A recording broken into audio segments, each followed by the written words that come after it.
شتاء، رعد، برق، سقعة، جو مناسب جدا للكلام عن ما وراء الطبيعة.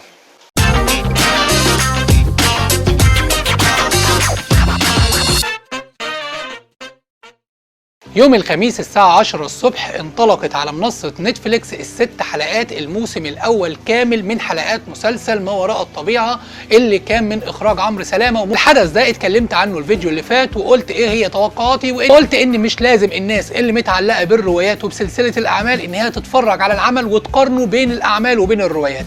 والصراحة إن عمرو سلامة في المسلسل دوت حط في مشهد مهم جدا عبارة بس الرواية أحلى من الفيلم على فكرة، وده مقصود جدا جدا من عمرو سلامة وحركة عجبتني انا شخصيا. لكن يعني خلينا نتكلم ان الناس ما بين مؤيد وما بين معارض اتفقوا ان المسلسل جامد جدا، والحمد لله انه حقق نسب مشاهدة عالية واقبال عليه كبير جدا جدا من الدول العربية كلها. والناس بتتكلم حوالين عمرو سلامة وحوالين أحمد أمين وأداء شيراز وأداء ماجي وأداء رضا وكل طاقم العمل ومين أحسن ومين أوحش، وبدأوا ينقضوا ويستعرضوا كتير جدا جدا من الحلقات أو من المشاهد جوه الحلقات ويفصصوه بمعنى كلمة يفصصوه.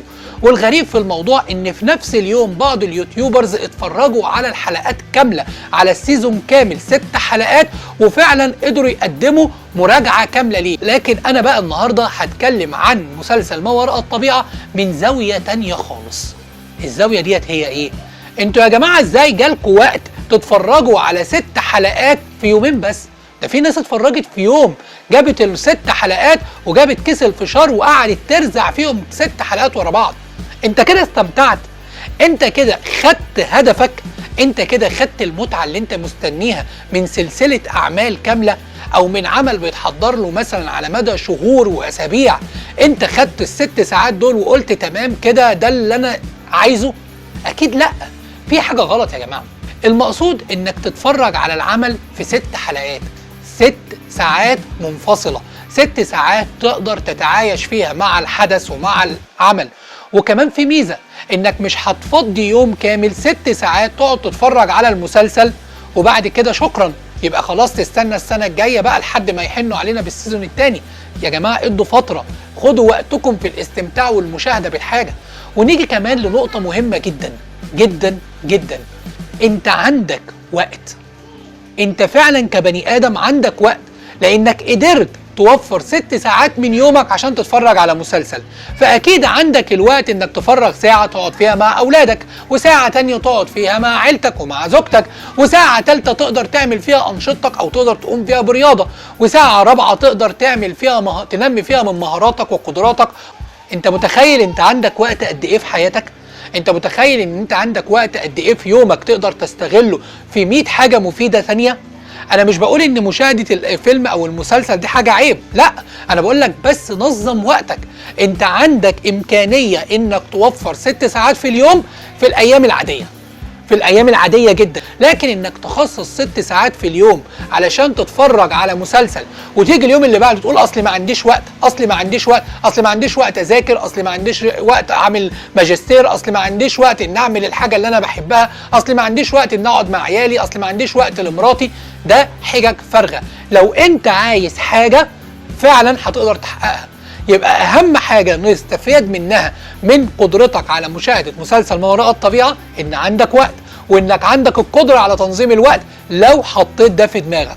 فحطوا يا جماعة في دماغكم اولويات حياتكم، حطوا في دماغكم وقت تقعدوا فيه مع اولادكم تعلموهم وتغرزوا فيهم قيم، تتناقشوا معاهم وتتكلموا معاهم. حط وقت في دماغك انك تنمي فيه من مهاراتك وقدراتك. ونيجي للدرس المستفاد الاكبر من سلسلة ما وراء الطبيعة، وهو اهمية الحلم والايمان بيه.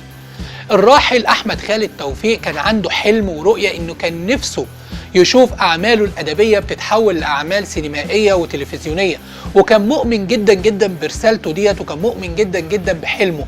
والحمد لله ان احنا دلوقتي بنشوف تحقيق الحلم ده للواقع، رغم ان هو نفسه مش على ارض الواقع علشان يشوف الحلم ده، لكن كل ابنائه او كل اللي اتربوا على الادب بتاعه شايفين ان الحلم ده بيتحقق وبيكبر. وعلشان كده بقول لكل انسان امن بحلمك، امن بهدفك، رسخ جوه دماغك ان في يوم من الايام ربنا سبحانه وتعالى هيحقق حلمك. فخلي حلمك كبير، خلي حلمك رائع، خلي حلمك عظيم، خلي حلمك يليق بيك. والنقطة اللي أنا عايز أقولها يا جماعة، إن الأحلام بتعيش لبعد وفاة البني آدم. أنا عندي حلم، والحلم ده في يوم من الأيام هيتحقق.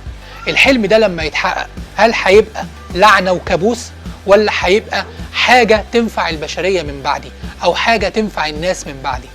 ودي الفكرة اللي حبيت أوصلها برضو، أو اللي اتعلمتها واللي شفتها وفكرت فيها لما اتفرجت على حلقات المسلسل. فكرة أخيرة حابب أتكلم عنها، وهي أهمية وضرورة الالتفات للأعمال الأدبية كويسة. احنا عندنا في الوطن العربي بشكل خاص أعمال ومحتوى تقدر تنافس العالم كله فعلا وحقيقي. احنا محتاجين بس شوية إيمان بنفسنا، إيمان بقدرتنا على إنتاج وعي عظيم يقدر يرفع من قدر البشرية كلها. إحنا عندنا المحتوى ده، وعندنا الوعي ده، وعندنا التراث ده، محتاجين الاهتمام بس فيه، وإننا نؤمن بيه، ونؤمن ان عندنا حاجة كويسة، حاجة نقدر نفتخر بيها قدام العالم كله. بلاش النظر لنفسنا بنظرة دونية، بلاش نبص لمجتمعاتنا على ان هي مجتمعات متخلفة ورجعية ومش هيطلع منها خير، بلاش نبص للغرب بكل التقديس والتقدير الى اخره. اديك شايف عمل واحد تم التركيز عليه والعناية بيه طلع بصورة مشرفة جدا جدا جدا، طلع بصورة بينافس أعمال الغرب وبيتفوق عليها في نسب المشاهدة، وفي تقييمات الإخراج، وفي تقييمات الأداء، وفي تقييمات كتيرة جدا. ليه عندنا عقدة الخواجة؟ نحاول نتخلص من العقدة دي يا جماعة، نحاول نركز على اللي في ايدينا فعلا. احنا في ايدينا جواهر نقدر احنا في ايدينا جواهر ودرر نقدر نصدرها للعالم كله وتنفع الناس كلها في شتى بقاع الارض.